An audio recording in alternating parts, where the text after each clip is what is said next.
Buenos días. Yo soy Shin, o Shan, como quieran llamarme. Soy brasileño, pero vivo acá hace mucho, así que siento que estoy en casa en Buenos Aires. También por tener tantas caras conocidas de las comunidades en que participo, de Proof of Humanity, de DeFi Latam, que ayuda tanto al ecosistema. Trabajo en comunicación en Kleros y BizDev.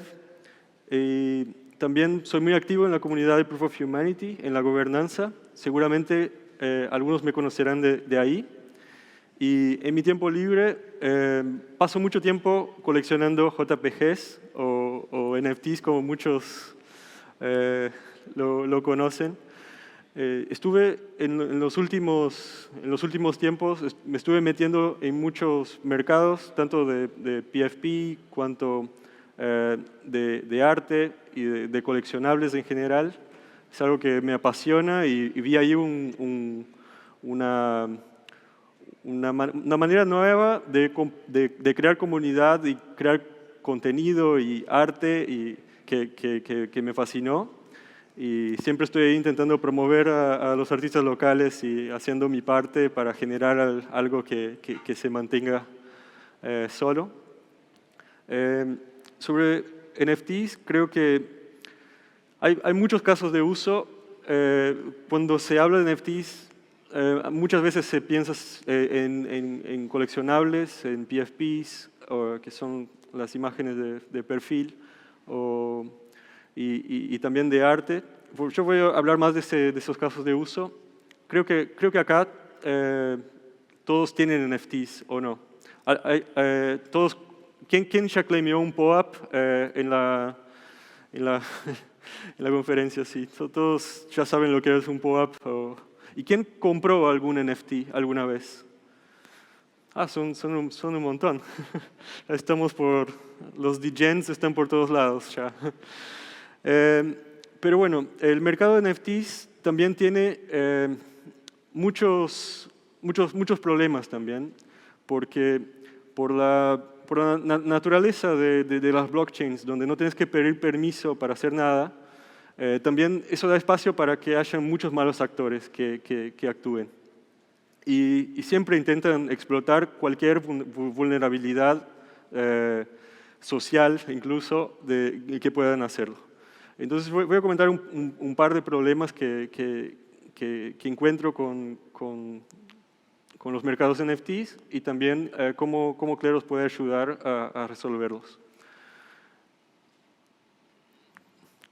Acá es un poco la imagen que tiene el mundo externo a cripto, a Web3, de lo que son los NFTs. Es como un lugar que está plagado de errores que son explotados por esos malos actores. Una de las cosas que pasa es que hay arte que es minteado o contenido que es minteado por una persona que no es el autor o no tiene los derechos, no tiene autorización de ninguna manera y usa esa naturaleza sin permiso de la blockchain para mintear y revender la arte de otra persona. Acá tenemos un ejemplo de alguien que googleó su nombre o su colección y encontró NFTs siendo minteados por otra persona.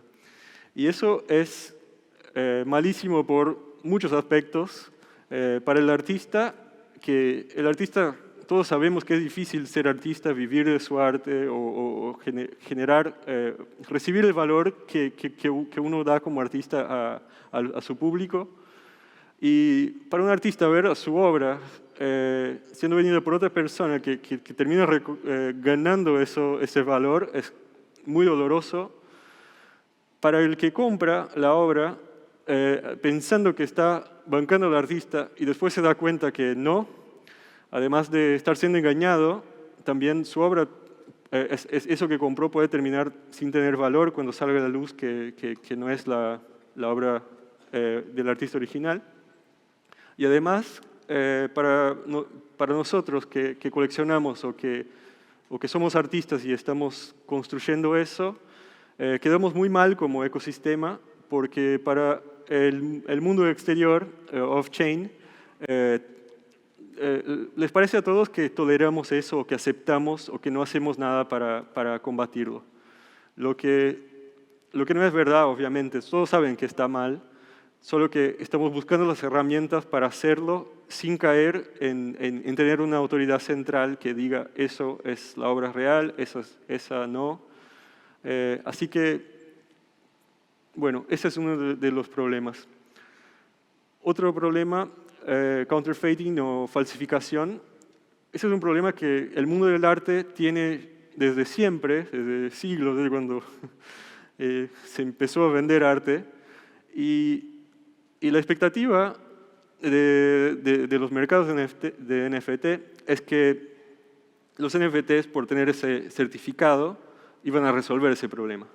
Pero bueno, siempre los malos actores encuentran una manera de explotar eso, y una manera que encuentran es publicitar algo como si fuera de un artista, siendo que no lo es. Esta obra, no sé si la conocen, se vendió por $300.000, $340.000. Supuestamente es de Banksy, pero al final no era de Banksy, y alguien la compró por ese valor. Y así como ese caso, la persona hackeó el sitio de Banksy y apuntó a una subasta en OpenSea, y ahí se vendió. Hasta que se supiera que realmente no era original, bueno, ya el daño ya estaba hecho.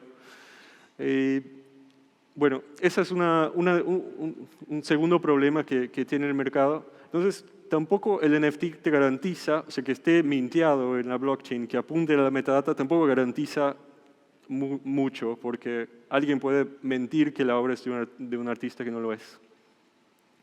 Y acá es un caso muy interesante.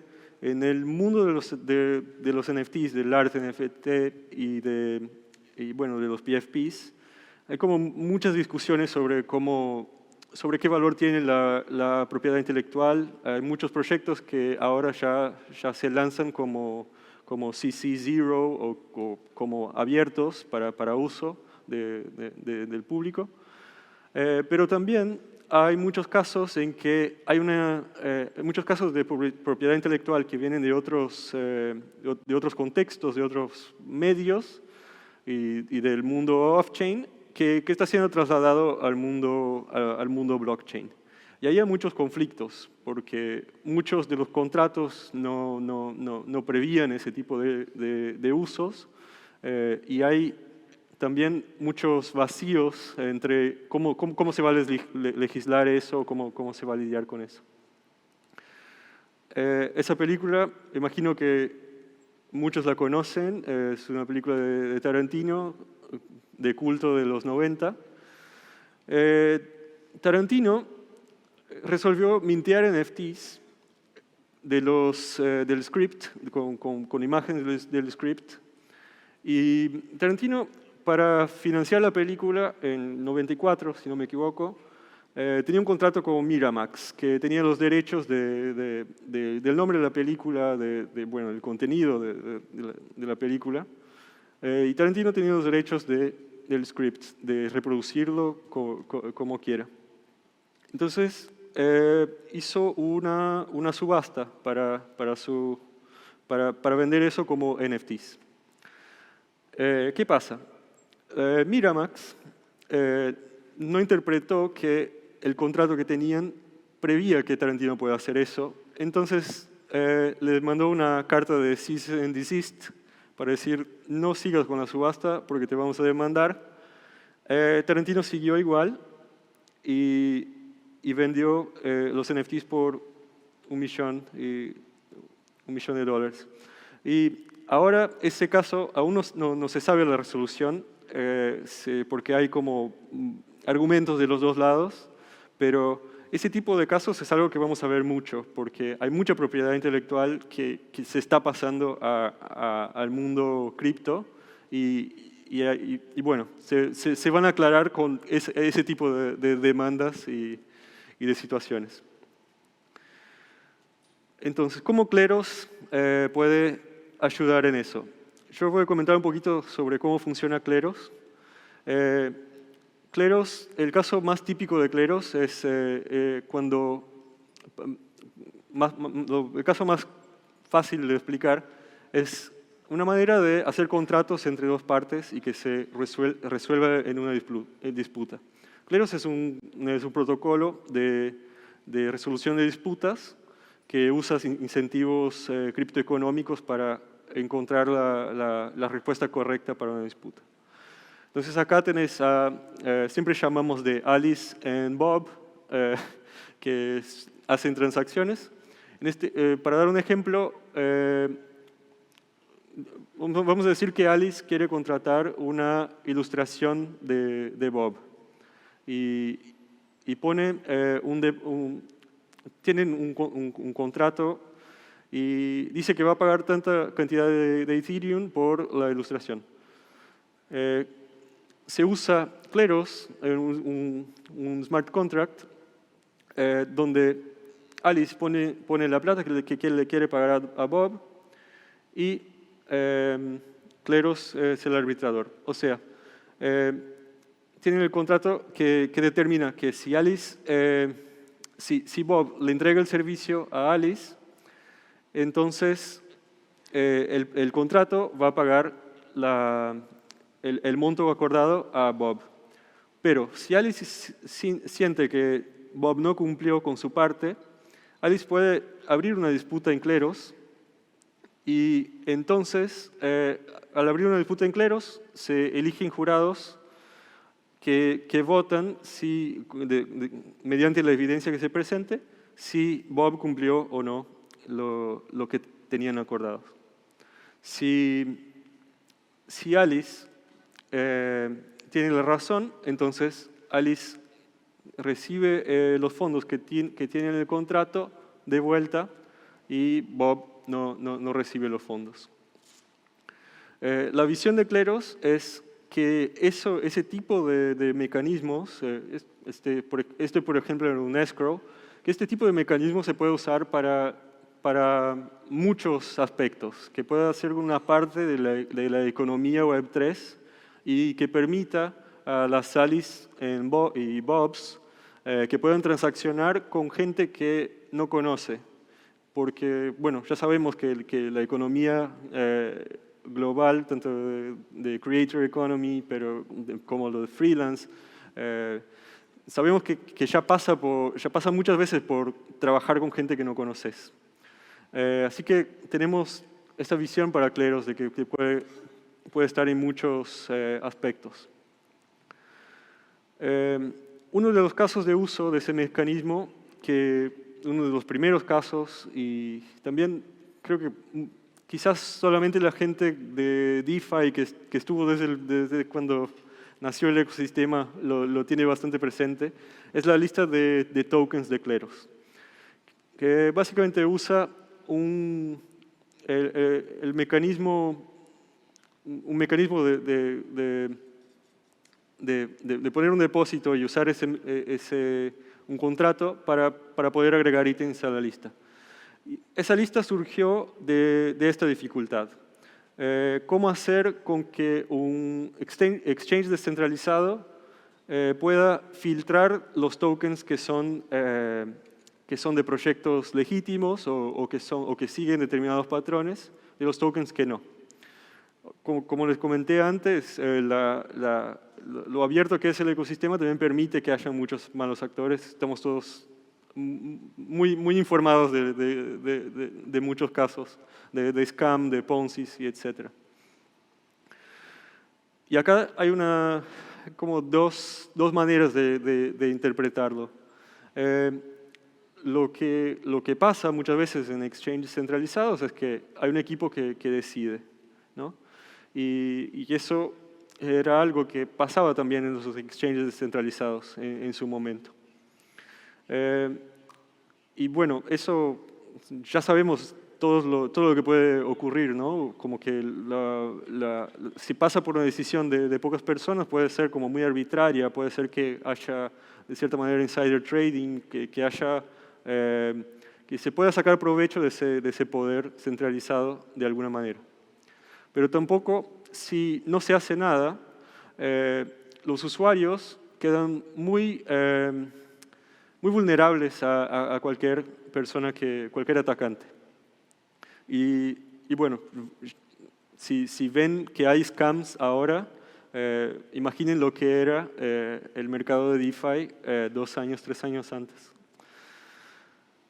Entonces, lo que trae la lista de tokens de Kleros es que permite crear una lista que no sea controlada por una sola entidad, sino que sea controlada por su propia comunidad.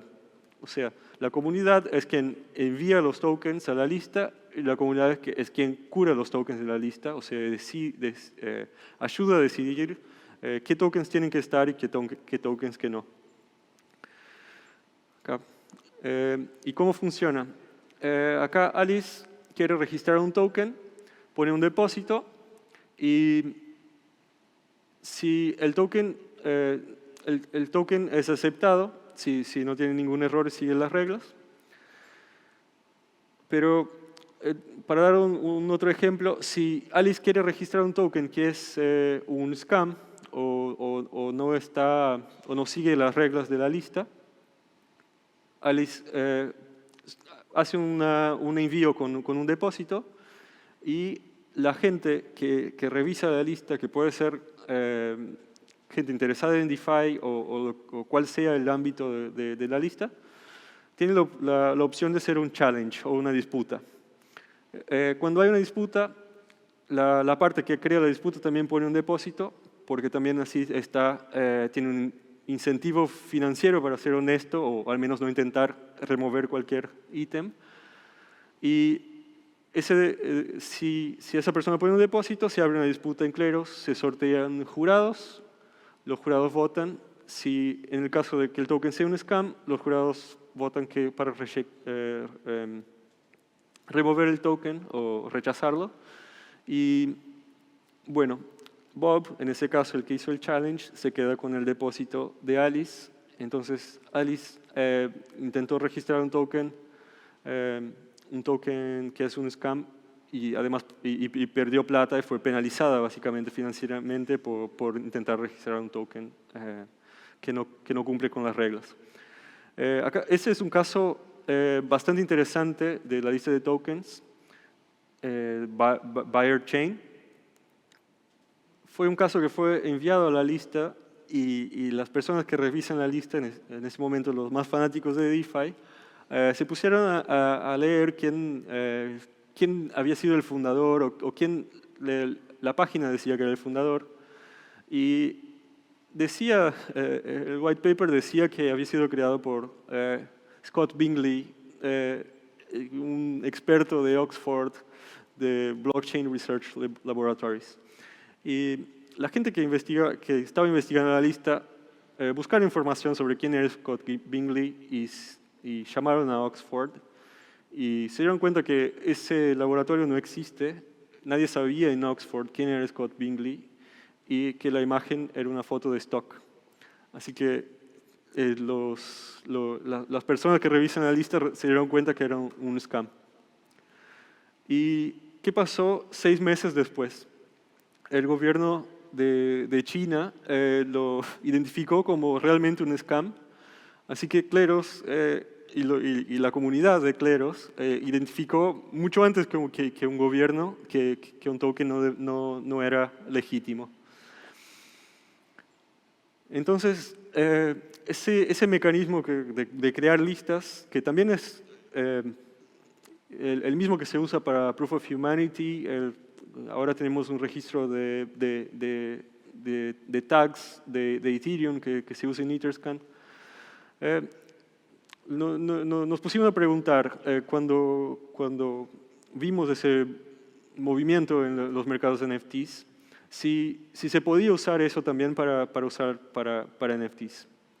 Y eso es algo que ahora estamos haciendo investigación y la verdad invitamos a todos que también colaboren, porque creemos que una lista de colecciones o de artwork que sea verificada no es solamente buena para un marketplace en específico, sino que es prácticamente un bien público y que todos pueden colaborar y beneficiarse de tener una lista así. Y básicamente la idea es que alguien envíe los NFTs, un NFT. Ese NFT no sé si lo reconocen. Patricio intentó comprarlo y no pudo. No sé si está Patricio acá. Bueno, la idea es que funcione de la misma manera que la lista de tokens. Que la persona que quiera registrar un NFT, sea una colección o una pieza, envíe ese NFT, llene un formulario con los datos, con datos de origen, de un sitio o quién es el autor. Envíe el NFT a la lista con un depósito. Si eso queda en un periodo de challenge en que alguien puede disputarlo, y si hay un challenge, se abre una disputa en Kleros. Las respuestas que uno podría esperar de una lista así es el autor original a quien se está atribuyendo el NFT. Si la persona que se llama el autor original en ese registro tiene los derechos de vender este NFT. Y también otras preguntas que uno puede hacerse al registrar esa es la colección original o que la gente piensa que es la colección original. Y bueno, en un caso en que el NFT sea aceptado, queda registrado en la lista y creemos que al tener esa lista con NFTs aceptados, también eso puede generar lo que pasó con la lista de tokens, que para un proyecto nuevo, una manera de legitimizarse o de hacerse conocido o que se vea como auténtico por el ecosistema es registrarse en una lista. Creemos que ese puede ser un incentivo para que la gente que está lanzando colecciones se registre. Y acá tenemos el ejemplo, ¿no?, de qué pasa si Alice intenta registrar una pieza de un autor que no es el autor verdadero. En este caso, el submission es challenge, se abre la disputa en Kleros, se sortean los jurados votan para rechazar el NFT. Nuestra visión es que una lista así puede ser usada como muestra acá, como un tick, un checkmark de que el NFT está registrado. Y no solamente la lista puede ser usada así, sino que también puede ser usada como base de otros filtros. Porque quizás algún marketplace quiere una confirmación extra, quiere pruebas extras de que, por ejemplo, si es una pieza de arte que la persona realmente la hizo, quizás quiere tener una prueba de eso, y no solamente de que no está publicada en ningún otro lado. También la lista de tokens que les di de ejemplo también tiene lo que se llaman badges, que serían como verificaciones extras a esa lista. También los marketplaces pueden usar eso para dar una prioridad a ese tipo de contenido comparado a otros. También se puede usar bueno, hay marketplaces incluso centralizados que muchas veces bloquean el acceso a los NFTs si no están usando una verificación de los marketplaces tradicionales como OpenSea o LooksRare, que normalmente trabajan también con el modo el equipo de esas empresas o proyectos que hace el whitelist. Y entonces quería dejar abierto la invitación si necesitan una manera creíblemente neutral de juzgar si un NFT es el original o no, que hablen conmigo. Creemos que también algo importante es que la verificación no esté en las manos del propio marketplace, que por ahí tiene el interés de bueno, verificar todo o no ser tan criterioso. Está bueno tener un tercero que no está directamente involucrado, que sea quien juzga si está bien o no. Y si están trabajando en marketplaces, también me gustaría hablar con ustedes. Y bueno, sería básicamente eso. Acá tienen mis datos.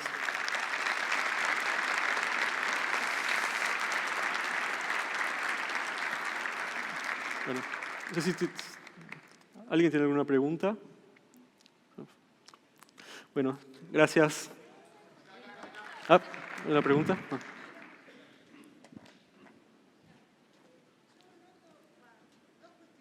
Sí.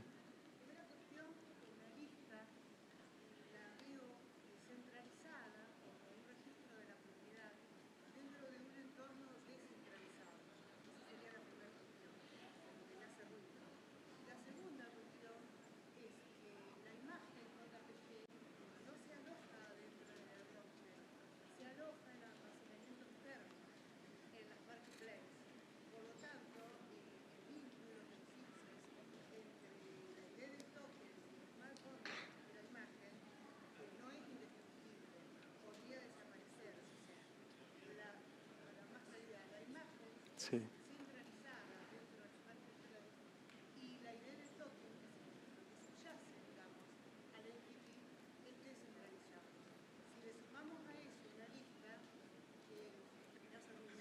Sí, entiendo. Sí, de hecho, bueno, los NFTs tienen tienen un campo que es la metadata, ¿no? Que apunta a qué ítem que se quiere registrar, ¿no? Algunas veces esa metadata, el almacenamiento es en IPFS, que es inmutable, y eso creo que el ecosistema se está moviendo para usar eso como estándar. Pero sí, eso es una limitación, creo que dependiendo de los casos no se aplicaría. Listo. Bueno, gracias.